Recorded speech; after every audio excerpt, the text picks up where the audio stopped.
Good afternoon, friends. Welcome to my channel, Pediatric Classes. Hope you all are staying safe. So today we will discuss about the recent changes in the immunization schedule. So if you are not yet subscribed to my channel, please do subscribe and click the bell icon to get the notifications on time. So let me start sharing my screen now.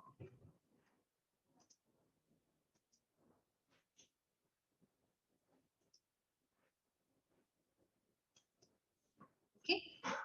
So the major highlights in the document is about the IPV, the Varicella, and the influenza vaccines. The reference is the immunization schedule and the updates which is come in the Indian pediatrics. So about the IPV, the last case of wild polio virus was reported on 13th January 2011 and India was declared polio free on 27th March 2014. So there is always a risk of imported wild polio virus transmission in the country because of our neighboring countries. There is a risk of always an imported wild polio virus and there's circulating vaccine-derived polio virus there. So we need to vaccinate to maintain the population immunity. The schedule of 6, 10, 14 with a booster of 18 months is followed and the current recent recommendations is presses upon another booster at 4 to 6 years either as a standalone IPV or in combination with DPT. So ACVIP recommends, that is the Advisory Committee on Vaccines and Immunization Practices recommends the use of OPV during national and subnational pulse polio days and these additional doses will help the IPV prime children in augmenting their gut immunity, thereby helping to prevent the polio virus circulation. So about the IPV, the recommendation in summary is booster dose at 4 to 6 years for those who have received the initial IPV dosages. There is also re-emphasized the need for IPV in the primary immunization schedule. Why is it so? Is like as you all know, on April 25, 2016, the switch from trivalent OPV to the bivalent OPV has happened. So if those children, if they are receiving only the OPV, what happens is the children born after 2016 have not immunity against the type 2 polio virus. So we need to make sure that all the children born after April 2016 has to receive at least a shot of IPV. So the regimen of IAP recommends regimen of 6 and 14 weeks with a booster at 18 months and another booster at 4 to 5 years of age. At 6 and 14 weeks, fractional IPV is given in the national immunization schedule. That is given as 0.1 ml intradermal. At 4, if the child is missing, that is what we can do is, along with the pentavalent bivalent OPV at 14 weeks, another IPV at 0.5 ml IM is given. So this document stresses the need for a booster at 4 to 6 years and also re-emphasizes the need for a polio IPV at the primary stages. Coming to the influenza vaccine, previously, as you all know, less than 3 years it was 0.25 ml and more than 3 years it was 0.5 ml. So the recent recommendation is about the uniform dosing schedule of inactivated influenza vaccine, that is 0.5 ml for all children more than 6 months. So this currently in the document stresses on the importance of influenza tetra and fluaris tetra because these are the only two vaccines which have got the DCGI approval. So all of the vaccines are yet to get the approval and once the uniform dosing schedule. If they are using a vaccine which has not received the uniform dosing schedule, kindly follow the manufacturer guidelines on the dosing schedules till the DCGI approval. Coming to the varicella vaccine, the very short interval between two varicella vaccine is found to reduce the breakthrough varicella.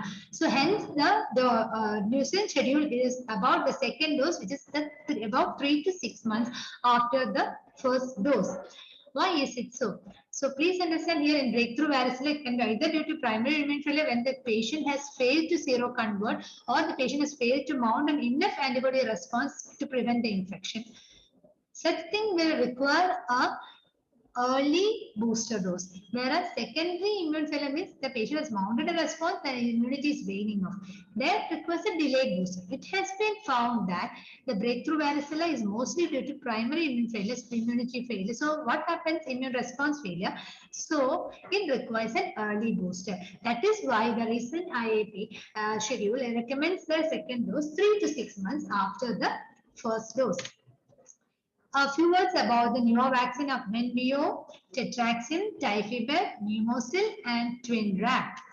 What is MenMio? It is a quadrivalent conjugate meningococcal vaccine from GSK. It protects against ACVIP135 in 2 to 55 years old, 0.5 ml.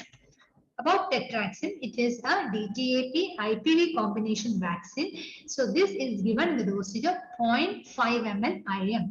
This can be given when you plan to give a booster at 5 years of age. I told initially that can either be given as standalone IPV or we can give in combination with a ATAP, DTAP also as 4 to 6 years of age.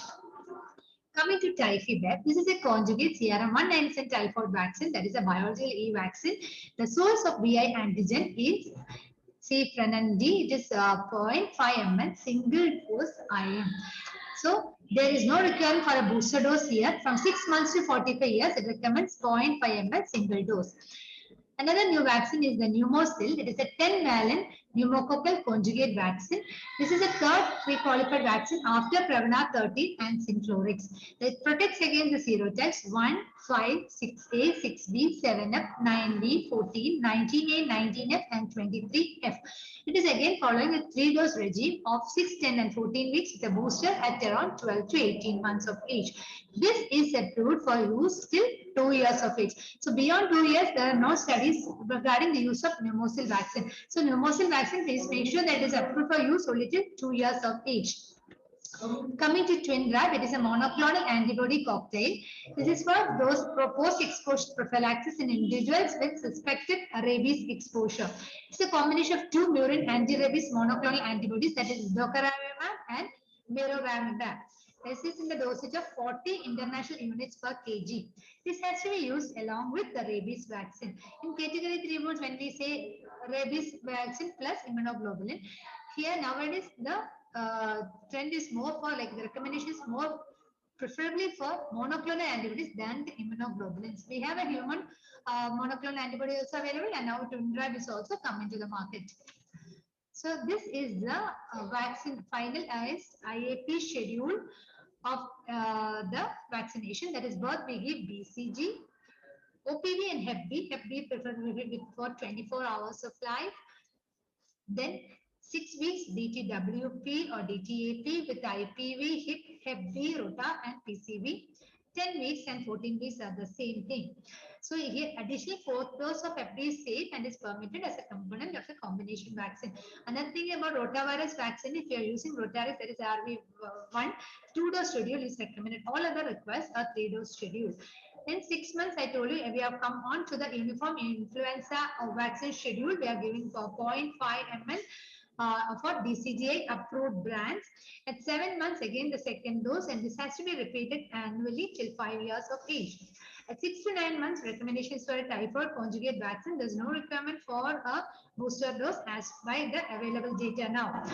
At 9 months, MMR1. 12 months, hepatitis A. A word here, hepatitis A, if it is a live attenuated, requires only a single dose.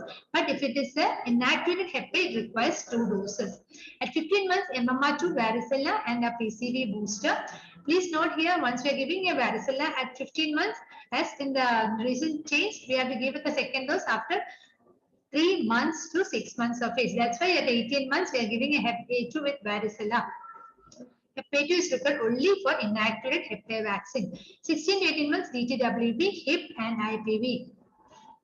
See here, 4 to 6 is another change. Along with DTWP and MMR, we are now included the IPV into the schedule. At 10 to 12 years, we are giving a TDAP. If the patient is not able to afford a TDAP because of any financial constraints, or if the patient this is not available, go for TD. And another thing is HPV, 2 doses at 6-month interval between 9 to 14 years of age. If we are giving to a child above 14, and that is then more than or equal to 15 years, we require 3 doses. That is 0, 1, and 6 for bivalent vaccines, and also 0, 2, and 6 for quadrivalent vaccines. So this is in short about the recent changes in the schedule. So in summarizing, so we have recommending IPV a booster dose at 4 to 6 years. We recommend Varicella dose. The second dose will be around 3 months after the first dose, and an uniform dosing schedule for the influenza vaccine of 0.5 ml from 6 months of age. So that is in short about this class. If you like the session, please do share, comment and subscribe. Thank you so much.